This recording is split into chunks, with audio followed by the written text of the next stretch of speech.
जनमताचा कौल जो आहे तो कौल आम्ही मान्य केलेला आहे. तिथे कुठे काही त्रुटी राहिल्या काय झाल्या त्या ठीक आहे, बघता येईल त्या.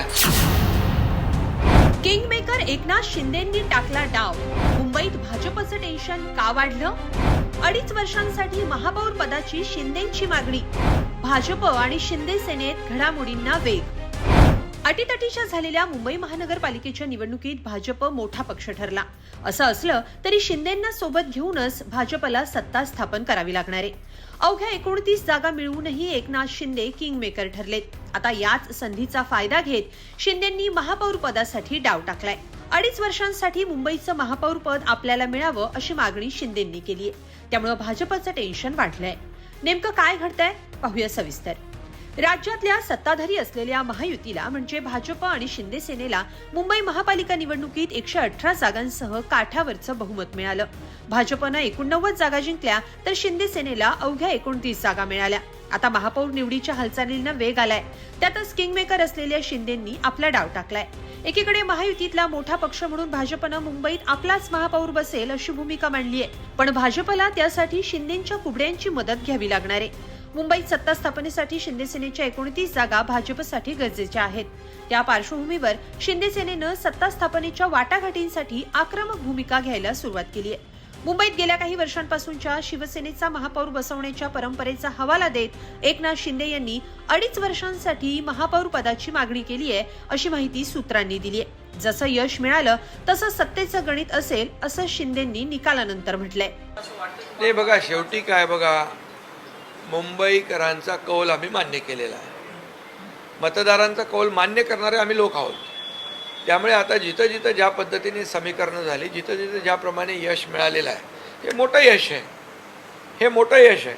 गेली 20-25 वर्ष ज्यांनी मुंबईमध्ये कारभार केला त्यांच्या कारभारावर सगळे एकत्र येऊन सुद्धा की लोकांनी नाराजी व्यक्त केलीच ना. शिवसेना आणि भाजपाला या ठिकाणी बहुमत दिलंच ना. गणित बघा, शेवटी आम्ही आता राज्यामध्ये एकत्र आहोत. त्यामुळे आता काही ठिकाणी आम्ही एकत्र लढलो, तिथं तर सत्ता स्थापन होईलच. तिथे वेगळे लढलो, त्या तिथल्या समीकरणाप्रमाणे, गणिताप्रमाणे आणि परिस्थितीप्रमाणे तिथेही आम्ही एकत्र सगळेजण येऊन. आपलं यश मोठं असल्याचं सांगतानाच शिंदेंनी महत्वाची भूमिका घेतली आहे. ती म्हणजे भाजपनं मुंबईत आपल्याला सन्मानपूर्वक पदं सोडावीत असं शिंदे सेनेला वाटतंय. यामुळे मुंबईत महापौर पदावरून भाजप आणि शिंदे सेनेमध्ये तिढा निर्माण होण्याची शक्यता आहे. तर दुसरीकडे ठाकरेंच्या सेनेनं यावरून शिंदे सेनेवर टीका केली आहे. संभाव्य फोडाफोडीची परिस्थिती पाहता शिंदेंनी सर्व नगरसेवकांना हॉटेलमध्ये एकत्र ठेवलंय. यावर आमदारांना सुरतला आणि नगरसेवकांना कोंडून ठेवलं. यावरून राऊतांनी शिंदेंना टोला लगावलाय. उपमुख्यमंत्री असतानाही एकनाथ शिंदेंना नगरसेवकांच्या अपहरणाची भीती का वाटते असं राऊतांनी म्हटलंय. तसंच आपण तटस्थपणे पाहत आहोत, पण पडद्यामागं बऱ्याच गोष्टी घडत असल्याचं सूचक विधान राऊतांनी केलं. एकनाथ शिंदे कोणत्या पदासाठी आग्रही आहेत हा त्यांचा प्रश्न आहे.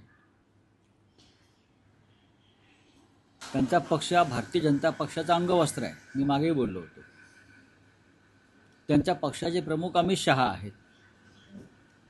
त्याच्यामुळे अमित शहाकडे जाऊन ते मागणी करू शकतात.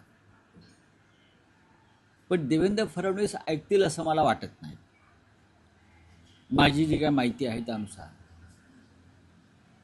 त्याने आपले नगरसेवक शिंद्यांनी हे मुंबईतल्या ताज लँडसाईन हॉटेलमध्ये बंद करून ठेवले.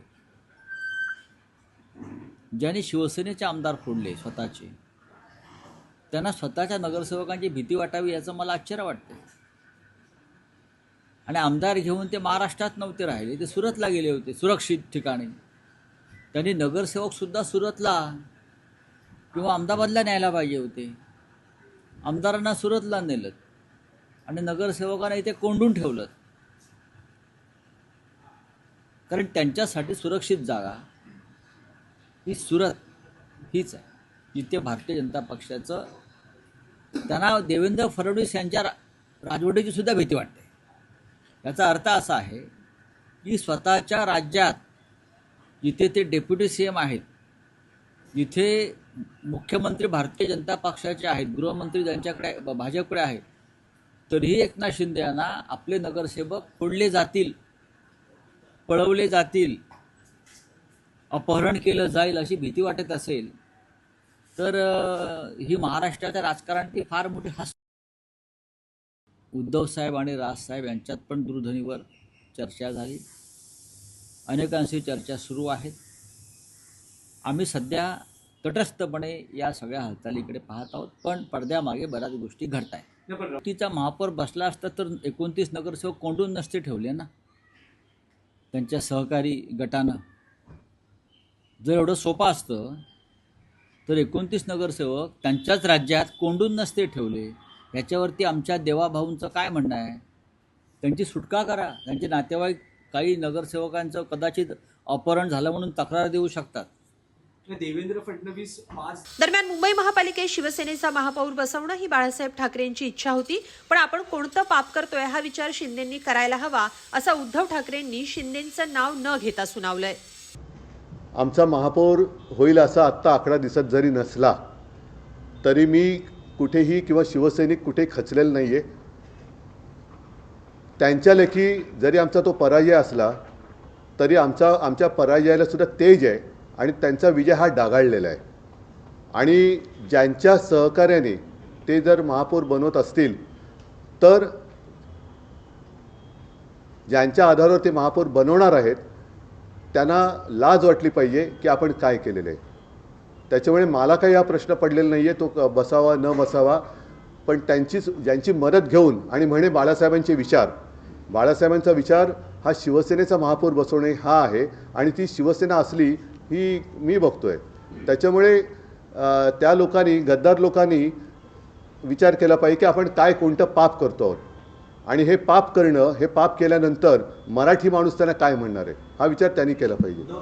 एकंदरीत मुंबईच्या महापौर पदावरून मुंबई आणि महाराष्ट्राच्या राजकारणात पडद्याआड मोठ्या घडामोडी घडण्याची शक्यता वाढली आहे. एकीकडे फडणवीस दावोसच्या दौऱ्यावर रवाना झालेत तर दुसरीकडे किंगमेकर असलेल्या शिंदेंनी 2.5 वर्षाच्या महापौर पदाची मागणी केली आहे. या परिस्थितीत नगरसेवकांच्या संभाव्य फोडाफोडीची शक्यता लक्षात घेऊन एकनाथ शिंदेंनी शिंदे सेनेच्या विजयी सर्व 29 नगरसेवकांची हॉटेलमध्ये रवानगी केली आहे. आता येत्या काळात कोण आपल्या पक्षासोबत प्रामाणिक राहतो, शिंदेंच्या मागणीचा भाजप सन्मानाने विचार करणार का, आणि सरतेशेवटी मुंबई पालिकेत कुणाचा महापौर किती काळासाठी बसणार, या प्रश्नांच्या उत्तरासाठी आपल्याला वाट पाहावी लागणार आहे. पण तुम्हाला याबाबत काय वाटतं कमेंटमध्ये नक्की लिहा आणि lokmat.com ला सबस्क्राईब करा. धन्यवाद.